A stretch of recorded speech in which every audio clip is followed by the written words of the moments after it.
Bonjour à tous et bienvenue sur un nouveau tutoriel. Aujourd'hui, nous allons aborder la question de qu'est-ce qu'un pen test. Alors, les prérequis, bien évidemment, niveau débutant, aucun outil, aucune connaissance requise. C'est vraiment le point de départ que nous verrons. Et justement, qu'est-ce que nous allons voir? Donc, le mot pen test, bien évidemment, la notion d'éthique qui est vraiment importante, qui sera un peu le cœur de ce que c'est qu'un pen test. Les types de pen test, les phases d'un pen test, le pré-engagement, collecte d'informations, détermination de la menace, analyse des vulnérabilités, exploitation, post-exploitation, le rapport, notre environnement de travail. Bien évidemment, si nous allons faire un pentest, nous allons justement étudier notre environnement de travail. Et ensuite, aller plus loin. Je sais que ça fait pas mal de choses, mais ne vous inquiétez pas, surtout, nous irons assez rapidement. Alors, qu'est-ce qu'un pentest? Un pentest, en fait, c'est de l'anglais. Ça veut dire penetration test, qui peut se traduire en français par test d'intrusion. Alors à quoi consiste justement un test d'intrusion? C'est des procédures à suivre et des outils à utiliser. Il faut savoir que derrière, généralement, ce genre de choses est géré par un professionnel. C'est donc un métier, c'est un domaine professionnel. Il permet en soi d'évaluer la sécurité d'une entreprise, d'un réseau, peu importe. Mais ça touche concrètement une entreprise. Ici, ça sert donc à apporter une plus-value à l'entreprise, qui est donc, après avoir déterminé justement le niveau de sécurité, déployer justement ou peut-être apporter des solutions en plus. C'est ce qu'on appelle justement faire un audit de sécurité pour pouvoir évaluer la sécurité d'une entreprise. Donc, la notion d'éthique, donc c'est une notion qui est assez délicate. Alors, pour faire simple, la notion d'éthique, donc qu'est-ce que l'éthique? L'éthique, c'est ce qui va faire la différence entre le bien et le mal. Ouais, dit comme ça, c'est assez compliqué. Mais vous allez le comprendre par la suite. Donc là, on a pas mal de mots qu'on va essayer de définir tous ensemble pour ensuite intégrer globalement la notion de pentest et voir avec ces genres de mots pour aller de l'avant. Très bien, alors qu'est-ce qu'un hacker? Donc avant tout, ce n'est pas un pirate. Je sais qu'il y a pas mal de préjugés là-dessus. Ce n'est pas un pirate, c'est surtout une personne qui est capable de faire quelque chose qui n'était pas prévu initialement. Généralement une petite astuce pour contourner telle ou telle sécurité, dans notre domaine en tout cas. Mais il faut savoir qu'un hacker a juste une astuce ou une façon de faire différente de ce qui était prévu dans le plan initial. Un cracker, c'est juste un spécialiste dans le cassage de sécurité. Alors on peut parler de cracker dans le sens de mot de passe ou de logiciel justement sécurisé avec mot de passe. Le cracker va soit retrouver le mot de passe ou éviter d'utiliser ce mot de passe pour accéder à ce logiciel. Qu'est-ce qu'un activiste? Un activiste, en fait, c'est un hacker lié en fait avec l'activisme. Donc en fait, c'est une contraction de hacker et activisme. Et donc, ici, un hacker va généralement agir dans le cadre d'activisme, donc pour des raisons politiques, etc., etc. Là, on va voir plutôt la notion que va prendre justement le mot éthique. Donc ici, un white hat, c'est donc un hacker éthique, c'est-à-dire un hacker avec de bonnes intentions. Black hat, c'est son opposé, c'est-à-dire un hacker mal intentionné, donc il va partir dans l'illégalité, tandis qu'un white hat va justement partir dans ce qu'on appelle la légalité et justement travailler avec les entreprises et non pas dans l'ombre. Donc on revoit un petit peu le white and black, donc cette notion de bon et gentil qu'on peut voir justement en termes de couleur que ça connote le bon, le méchant, l'obscurité, la lumière, etc., etc. Le grey hat, en fait, c'est entre les white hats et entre les black hats. Généralement, ce sont peut-être, je dis bien peut-être, ça dépend, il y a plusieurs façons d'être un grey hat. Ce sont généralement des personnes qui travaillent et qui laissent certaines vulnérabilités, mais qui ne le disent pas justement à l'entreprise pour pouvoir ensuite exploiter chez eux ces vulnérabilités. Donc c'est une personne qui est, on va dire, un pied dans la légalité et un autre pied dans l'illégalité. Et enfin, les scripts qui disent, ce sont les personnes inexpérimentées qui utilisent les scripts de hackers, c'est-à-dire qu'ils utilisent des scripts et ils ne savent même pas qu'est-ce qui va se passer derrière. Justement, vous êtes en train de regarder ces vidéos-là et donc vous vous formez justement à devenir un white hacker c'est-à-dire un white hat dans notre cadre, où vous allez justement apprendre à savoir pourquoi tel logiciel ou tel script va faire ça. Donc, vous vous formez à ne pas être des script kiddie, tant mieux. Donc, cette notion d'éthique, on peut la résumer sur ce petit schéma que j'ai fait maison. Donc, nous avons ici les white hats, les grey hats, les black hats. Donc, on a le cercle du savoir, du full disclosure, c'est-à-dire ici que les personnes qui se disent full disclosure, ce sont les personnes qui, dès qu'ils découvrent une vulnérabilité, ils vont le dire, par exemple, au propriétaire pour que ce propriétaire-là puisse combler, patcher cette vulnérabilité. Contrairement aux Black Hat, eux, qui vont justement garder cette vulnérabilité secrète.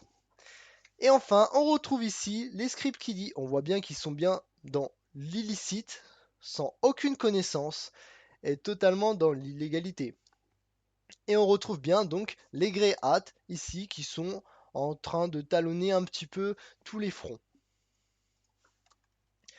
Alors les types justement de pentest. Ici nous avons les black box. Les black box, ça veut dire qu'on va se mettre concrètement dans la peau d'un attaquant, sans aucune information concernant l'entreprise, etc., etc. Ça sera à nous de directement retrouver les informations tel un hacker, un black hat dans notre cadre. Enfin, la white box, c'est généralement l'entreprise qui nous fournit toutes les informations dont on en a besoin. Et justement, ça nous évite de faire des recherches. Donc ça, par rapport au black box, un inconvénient et un défaut. Généralement, on préfère utiliser la black box et en complémentaire la white box pour pouvoir justement, dans le cadre des black box, voir ce qu'un attaquant pourrait retrouver comme information et les white box pour justement voir si des informations qui sont totalement confidentielles, cachées, qu'on ne peut pas retrouver, nous permettent justement de déceler des vulnérabilités. Enfin, la grey box, comme vous pouvez le deviner, c'est un procédé un peu de black box et de white box. Ici, justement, on va avoir des informations, mais pas toutes les informations. Concernant les phases d'un pentest, justement, on va se baser sur le PTES, c'est-à-dire Penetration Testing Execution Standard. C'est en fait un standard qui est actuellement en version 1.0 qui va nous permettre justement ici de se baser sur des connaissances et une expertise ainsi qu'une expérience vécue par pas mal d'entreprises qui ont justement fait un standard sur qu'est-ce qu'un pentest. Donc ils vont nous donner les techniques, les outils utilisés, les conseils, les méthodes, etc. etc. Donc pas mal de choses. Et justement, ce standard-là se résume en 7 grandes étapes. Et ces 7 grandes étapes, justement, on les retrouve un petit peu comme on a vu tout à l'heure. Donc le pré-engagement, la collecte d'informations, déterminer la détermination de la menace. Donc là, on voit bien qu'on a une première phase ici qui est la récolte d'informations. Donc dans le cadre d'une white box, justement, on va éviter de passer par ces phases-là. L'analyse des vulnérabilités, l'exploitation, post-exploitation et le rapport. Bien évidemment, le rapport est important ici. Le but est d'apporter une plus-value à l'entreprise. Vous n'êtes pas là donc pour vous amuser à pirater une entreprise et se dire voilà, il y a juste des vulnérabilités. Non, vous êtes là pour apporter un rapport, une plus-value, dire voilà les vulnérabilités et voilà les solutions pour patcher ces vulnérabilités. Commençons justement par la première étape qui est le pré-engagement. Le pré-engagement en fait c'est un accord avant toute action. Et justement, cette phase-là est la plus importante parce qu'elle va permettre donc de déterminer le type de pentest. Alors, qui se rappelle plus ou moins des types de pentest? Donc oui, en effet, il y a le black box, white box, grey box. Donc ça va nous permettre déjà de déterminer ce type de pentest ainsi que la limitation de l'attaque. On peut faire tout ce qui est fusing, des DOS, etc., etc. Donc pas mal d'attaques qui peuvent justement empêcher l'activité d'un service. Peut-être que l'entreprise justement a besoin que son service soit H24 opérationnel. Donc à ce moment-là, elle voudrait éviter qu'on l'attaque de cette sorte. Cependant, d'autres entreprises ont besoin de tester justement si ils sont faillibles à des DDoS ou des fusings. En sachant que derrière les fusings peuvent parfois faire planter les programmes. C'est d'ailleurs le but. Donc ici, l'entreprise va nous donner certaines règles par rapport au pentest pour qu'on reste donc dans le cadre légal. Surtout ici, c'est de poser les bonnes questions. Donc on a l'habitude généralement de faire une petite liste et de poser les questions comme ça, plus ou moins on peut savoir ce qu'on est autorisé à faire et ce qu'on n'est pas autorisé à faire. Et donc justement le pré-engagement, donc c'est la création du contrat ou, ça dépend, dans certains cadres, l'accord du propriétaire. C'est-à-dire que si vous devez faire juste un pentest sur la Wi-Fi de votre voisin, vous lui dites voilà, moi j'aimerais bien faire un pentest de ta Wi-Fi pour m'entraîner un petit peu, pour voir les vulnérabilités. Généralement, on va donc demander l'accord au propriétaire du réseau. Le propriétaire donne son accord, à ce moment-là, vous pouvez justement commencer votre pentest avec son accord. Donc soit création du contrat, soit avec accord. Bien sûr, de préférence, pas d'accord oral. Ici, le but, c'est surtout que ça soit un accord écrit. Donc un petit rappel sur les lois, je trouve que c'est assez important quand même, puisque comme on est un petit peu sur le pré-engagement, donc ça parle un petit peu de contrat, donc forcément de loi derrière. Donc juste pour l'article 323-1, donc je ne vais pas vous donner les autres articles. Les autres articles sont là juste pour vous montrer à titre d'exemple.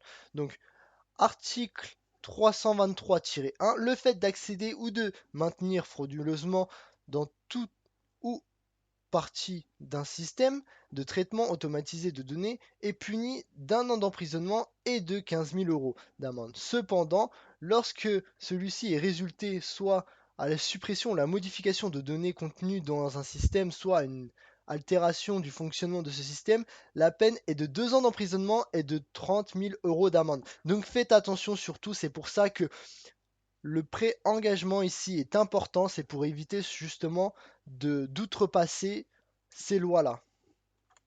Donc mettez-vous bien d'accord pour que les deux parties se mettent sur la même longueur d'onde, qu'une partie ne dise pas telle chose et que l'autre partie l'ait compris d'une autre manière. Ça peut être assez dramatique. Passons à l'étape numéro 2 maintenant, qui est la collecte d'informations. Donc récupération d'informations actives et passives. Donc, la collecte d'informations ici est importante. C'est un petit peu la base de notre pentest. Sans cette base-là, nous ne pourrons pas avancer justement. Ou trouver justement des vulnérabilités par rapport à cela. Donc cette collecte d'informations peut se faire de façon passive. C'est le meilleur moyen puisque généralement l'entreprise ne pourra pas détecter si vous êtes dans le cadre d'une black box. Donc vous mettez dans la peau d'un attaquant et que vous devez être justement discret. L'entreprise ne peut pas détecter que vous recherchez ou collectez des informations par rapport à leur réseau, puisque c'est passif. Ici, les outils qu'on peut utiliser, c'est Whois, DNS Lookup, Google Hacking, etc., etc. On a aussi un petit système de collecte d'informations entre passif et actif. Cependant, nous n'allons pas en parler ici. Et enfin, la collecte d'informations actives qui là peut être détectée par l'entreprise puisque ça va faire un petit peu de bruit. Donc Nmap, le Social Engineering, le SMTP Bounce Back. Donc tout ça, ce sont des exemples d'outils que vous pouvez employer. Ici, dans ce cours, vous allez voir pas mal d'outils. Je vais vous citer pas mal d'outils, mais je vais en aborder aucun en détail. C'est juste pour que vous faisiez des petites recherches derrière. Passons maintenant à l'étape numéro 3, qui est la détermination de la menace. Donc ça permet d'identifier et d'évaluer les menaces. Alors il faut savoir que déjà les menaces peuvent être internes et externes. Généralement on pense souvent à des menaces externes. Les menaces internes peuvent être par exemple des erreurs au niveau des règles, des procédures ou des plans d'architecture réseau. On peut se dire que, imaginons, est-ce que vous trouvez que c'est normal qu'un employé ait les mots de passe d'un administrateur? Non, en effet. Donc à ce moment-là, il y a un problème au niveau de la procédure ou de la règle mise en place. Et ben voilà, ça peut être considéré comme une menace. Imaginons donc dans un autre cadre que vous virez un employé. Et cet employé, forcément, sera énervé, voudra peut-être se venger par rapport à l'entreprise. Le fait qu'il souhaite se venger va peut-être justement l'inciter à pirater son entreprise pour se venger ou faire justement appel à un black hat pour le faire. À ce moment-là, comme l'employé a des informations internes, donc assez confidentielles sur l'entreprise, il est le mieux placé justement pour pouvoir faire une attaque plus poussée. Et justement, c'est pour cela qu'on peut voir un employé ou un système de management ou voire même un administrateur comme une menace interne.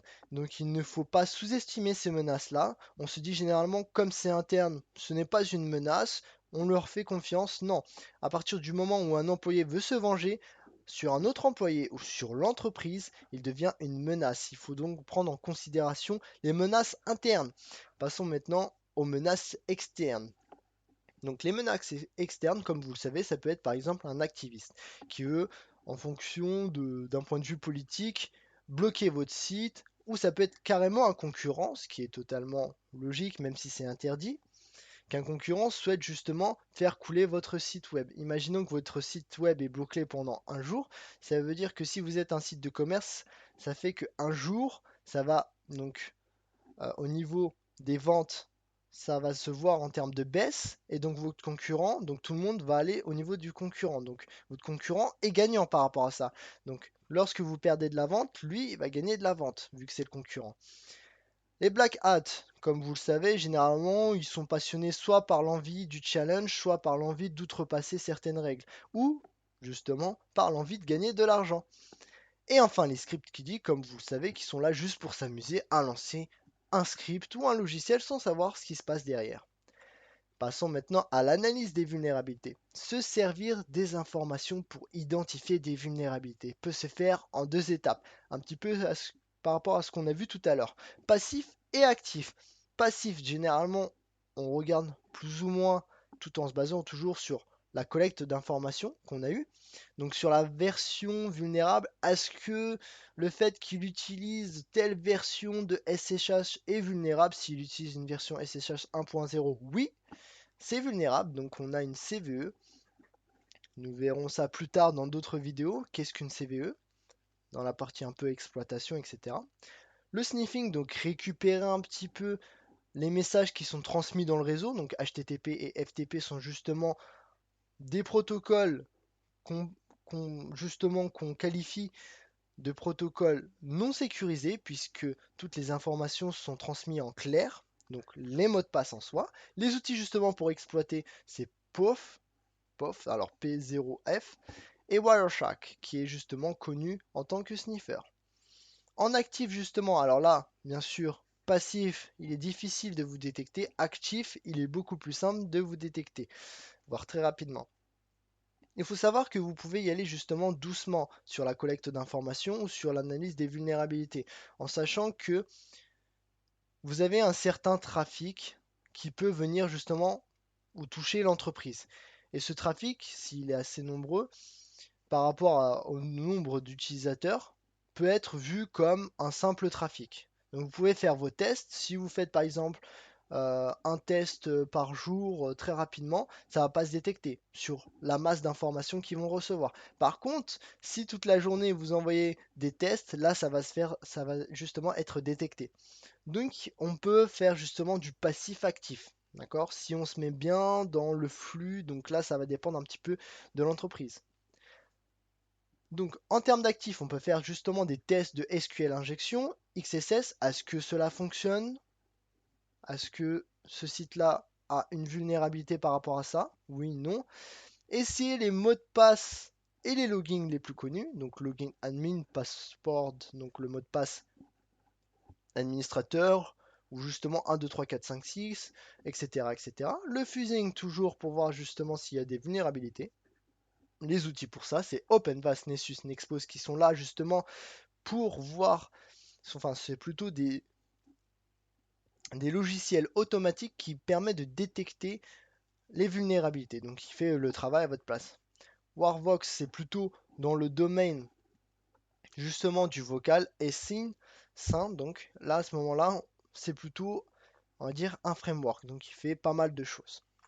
L'exploitation, donc là c'est vraiment l'étape la plus importante que tout le monde justement aimerait faire, c'est directement exploiter les vulnérabilités.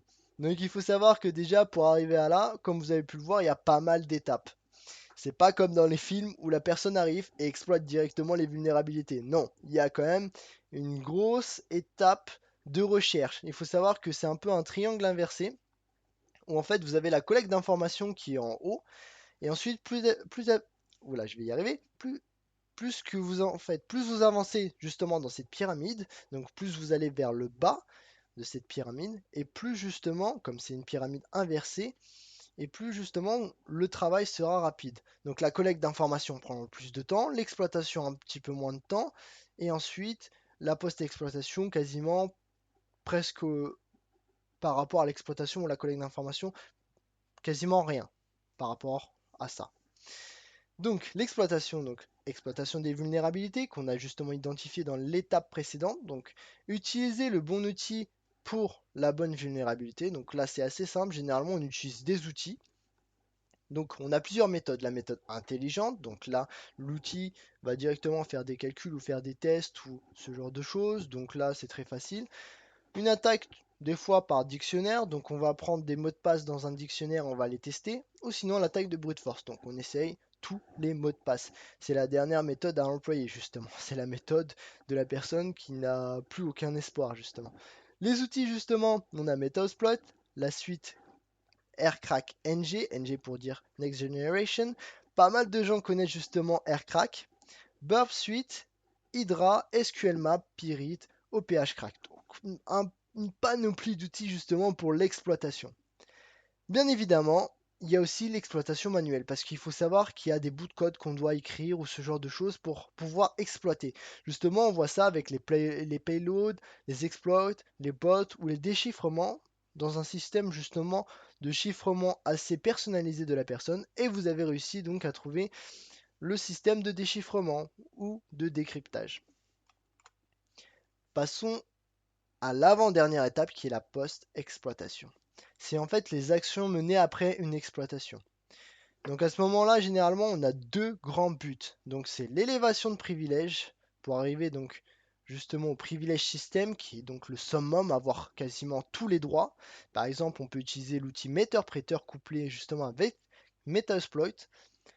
La persistance de l'accès, donc justement le but c'est quand même, une fois que vous avez fait tout ce travail, pouvoir tout simplement accéder sans refaire tout ce travail-là. Donc on va mettre en place une backdoor, donc une porte dérobée, pardon, qui permet donc tout simplement de revenir sans devoir se retaper tout ce travail-là.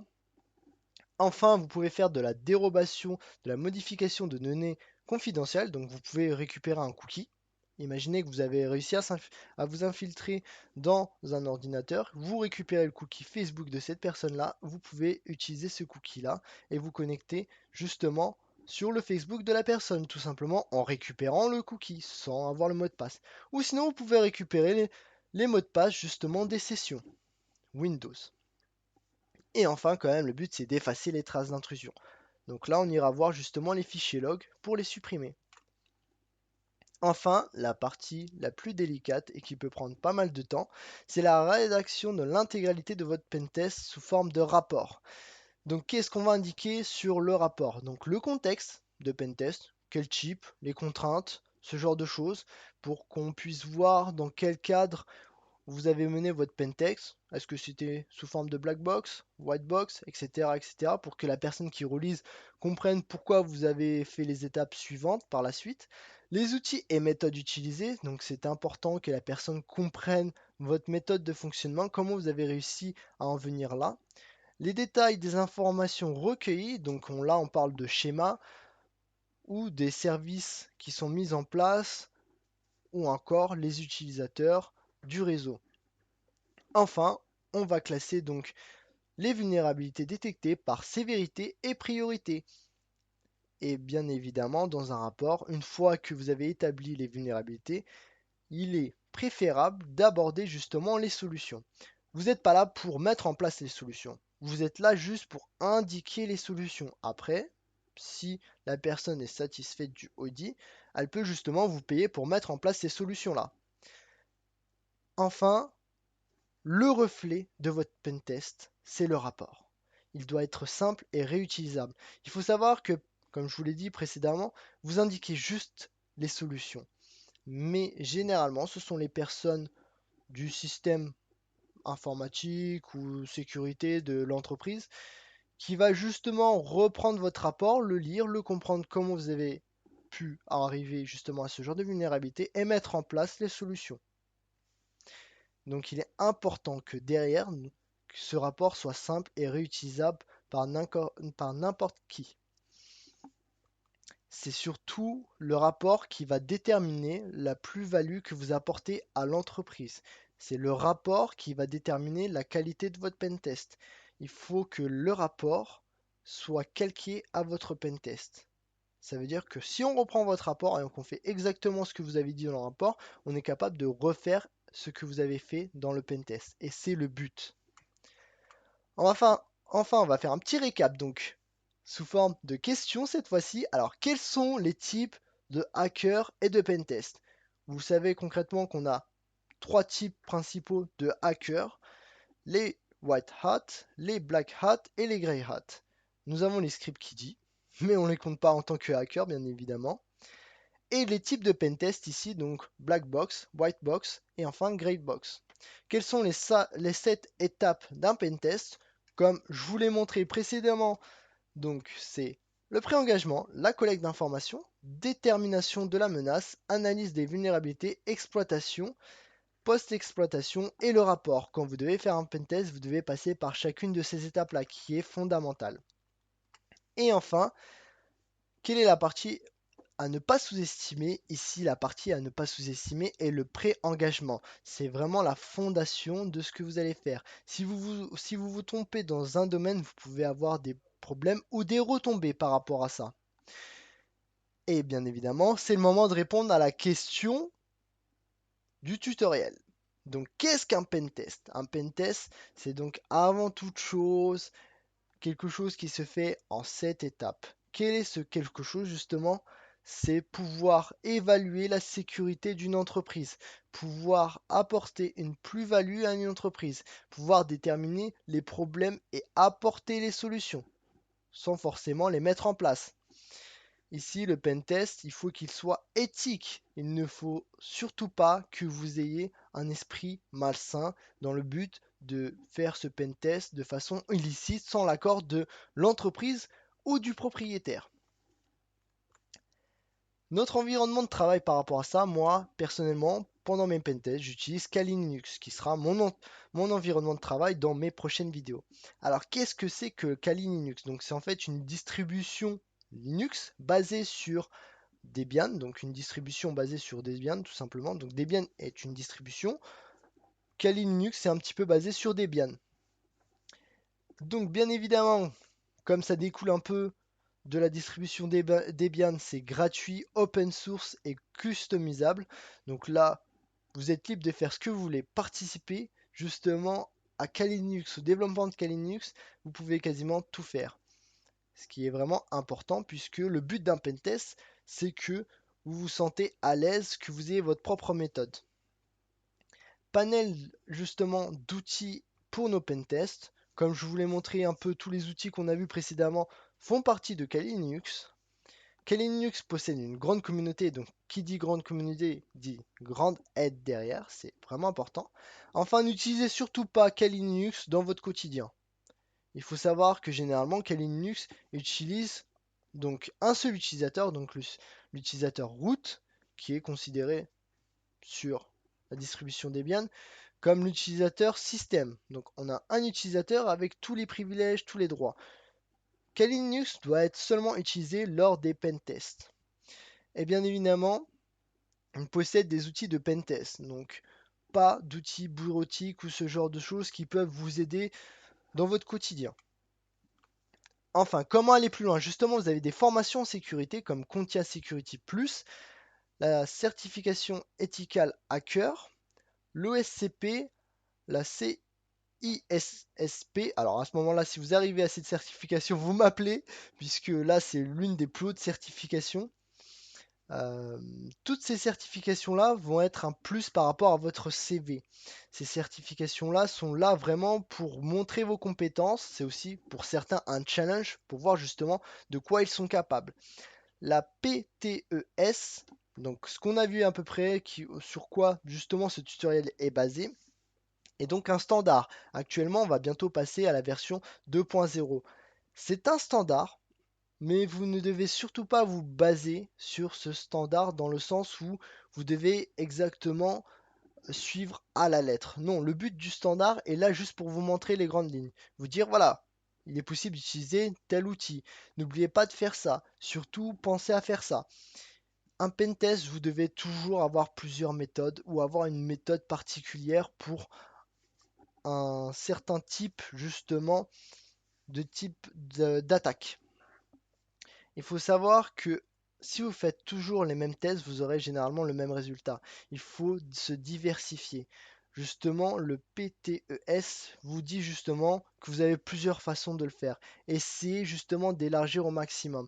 Ça peut prendre plus de temps, mais vous aurez plus de résultats. Et justement, ça va jouer au pré-engagement sur par exemple la durée que peut prendre le pen test. Donc c'est à vous de voir ce que vous considérez comme mieux pour vous par rapport à votre pentest. Enfin, les outils de secours et donc Kali Linux sont là pour vous. Donc téléchargez Kali Linux, essayez les outils, découvrez les outils, faites des recherches sur les outils, regardez des tutoriaux sur justement ces outils, faites tout ce que vous voulez. Le but ici, c'est d'aller vraiment plus loin, de découvrir. Enfin, n'hésitez pas à vous entraîner avec votre propre labs ou faire des challenges. Ici, comme je vous l'ai dit, généralement, il faut avoir l'accord du propriétaire. Mais vous pouvez donc pratiquer sur votre propre réseau, puisque vous êtes le propriétaire de votre propre réseau, bien évidemment. Et enfin, la pratique avant tout. Surtout les pentests, ça demande pas mal de pratique. Donc n'hésitez pas à participer justement à des sites de cours et de tests comme Pentester Lab, Exploit Exercice, VulHub. À ce moment-là, je vais vous mettre directement sur YouTube les liens de tous ces sites-là qui sont vraiment intéressants. Ils vont vous apprendre un petit peu avec des exemples pratiques comment justement faire telle ou telle chose avec quelques petits cours sur le côté. Donc essayez ces sites, découvrez tout, faites tous les exercices. Pareil pour les challenges. Donc les sites de challenge sont là pour vous. Le but des sites de challenge, donc c'est en plus des challenges qui est un cours en parallèle, une sorte de petite aide justement pour les curieux qui font des petites recherches ou essaient de voir comment résoudre ce challenge-là, c'est la meilleure façon justement de s'entraîner. Vous avez Newbie Contest, RootMe et Zen Security justement qui en font partie. D'ailleurs, je suis sur Newbie Contest et RootMe. Si vous voulez justement avoir quelques informations me concernant, n'hésitez pas à me le dire par message privé. Je vous dirai donc mon pseudo ainsi que mon classement. Enfin, je vous remercie surtout de votre attention et de m'accompagner durant ces vidéos. Je souhaite que cette vidéo, enfin, j'espère surtout que cette vidéo vous a plu et j'espère vous revoir très prochainement. Merci beaucoup.